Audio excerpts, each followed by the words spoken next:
What? Do you have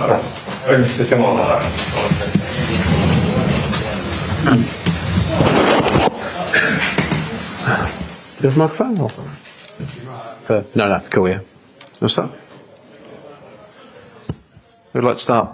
Tom, do you know? Hi, Thomas. Hi.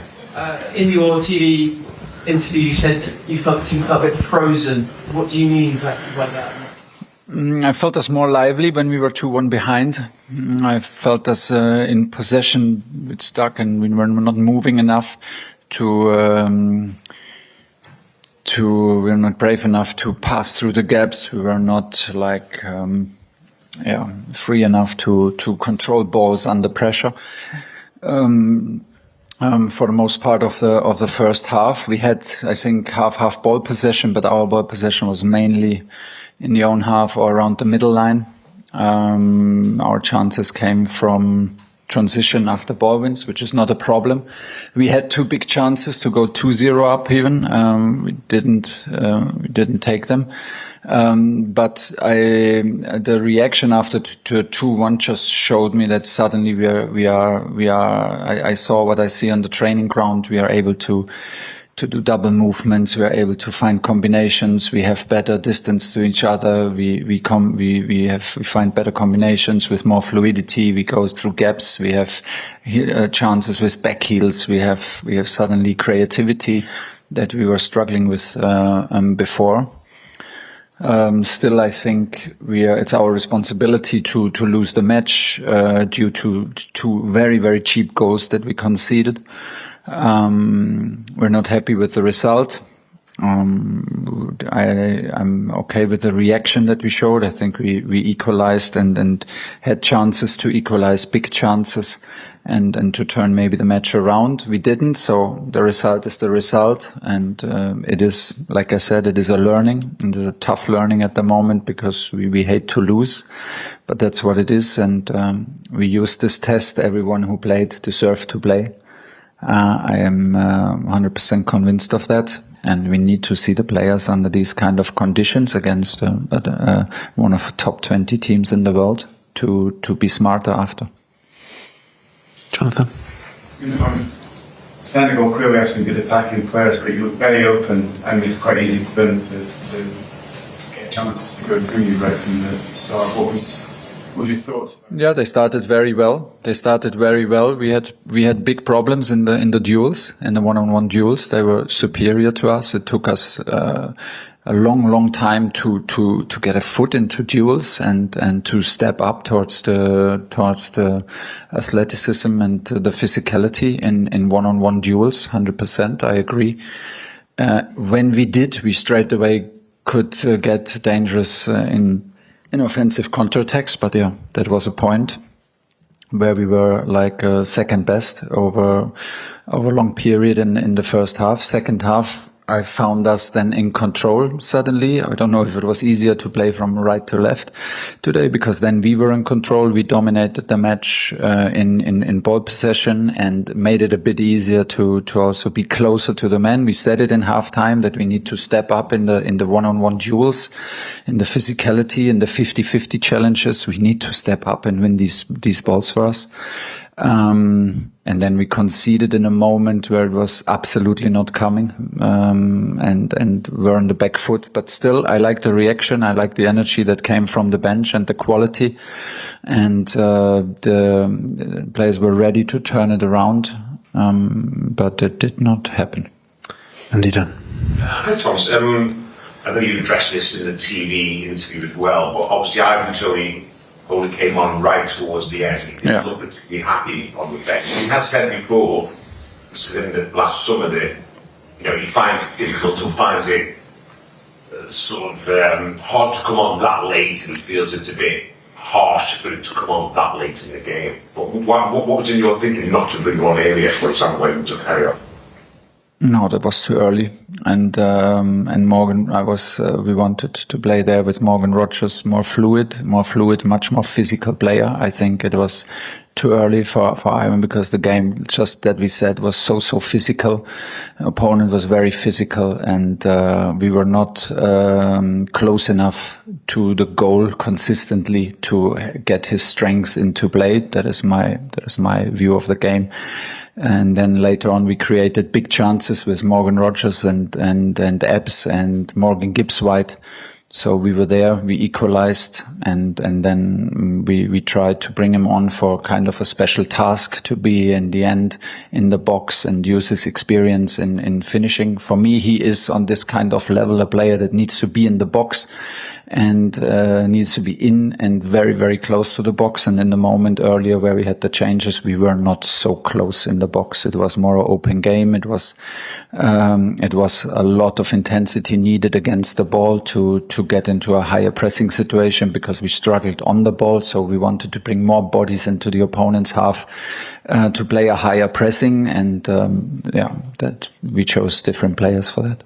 Dom Smith. Thomas probably hoped and expected that these last two matches would have gone better than they have done. Yeah, sure. Would you have potentially learned less if they had gone swimmingly well? Would you maybe learn more? No. It would have been nice. Then we would have been a step ahead. So now we go into a long break with bad feeling and with a loss, which is not simply not nice, and which is not what we wanted. No, I'm not. I will never be glad for a loss, and I'm glad for tough tests and for challenges. So we wanted to feel the quality of a top 20 team. We felt the quality, individual quality, and of Senegal. We felt what it means to them. I heard them in the dressing room before the match. I heard them in the dressing room after the match. So we know, and then you know exactly what it means to them to play against us, and how much joy they express, and if they make this happen. So it's the right thing to test. It's the right thing to challenge. Of course we demand a lot of ourselves, and I demand a lot of myself, and we wanted to play better against Andorra. And we wanted to do better today. Not everything was bad today. The result is absolutely not what we wanted, but it is in the moment a learning, a tough learning, like you said, and still a learning. Okay, three more. Matt Law. You said everybody deserves to play today. Yeah. Why did Kyle Walker deserve to play? They were very difficult into the season at AC Milan. Manchester City aren't taking him to the Club World Cup. They had a very difficult evening tonight. Yeah. Why did Kyle Walker deserve to play? Because it counts also what he did in first camp. He played 2 strong matches for us. Both matches were good. He was a regular player for long at AC Milan. Then he broke his elbow, came back very early and struggled to get the rhythm. Once we saw him in camp, he trained on highest level. I felt him very composed. I felt him very proud to be in camp. He took responsibility, helped everyone out, and pushed the standards and the level. So I think he deserved to play. That's why he played. James. Yeah, I see the lack of rhythm, and I see the lack of rhythm clearly. I see the lack of rhythm. I see the lack of rhythm in misjudgments, in duels, and in anticipation. Of course, I see that. That is maybe also the nature of a June camp. And of a player that you say correctly has not every minute in his legs lately in the last matches because of injury and struggled to come back in the contract situation that he was just on loan. But we cannot make our judgment on a decision based in the future if Man City takes him to the Club World Cup or not. James Ollie. A lot about the weight of the shirt and the sort of psychological aspects. Yeah. Now you look back at these first 4 games, is that a bigger issue than maybe you thought it was when you took the job? not so sure what it means, this weight of the shirt. I think like it comes, expectations come naturally with the results and the success that Gareth had with the group and with England. England was now regular in quarterfinals, finals, semi-finals. It comes with it. I just said you feel how the opponents approach matches against that, what it means to them to beat us, to compete with us, and to beat us.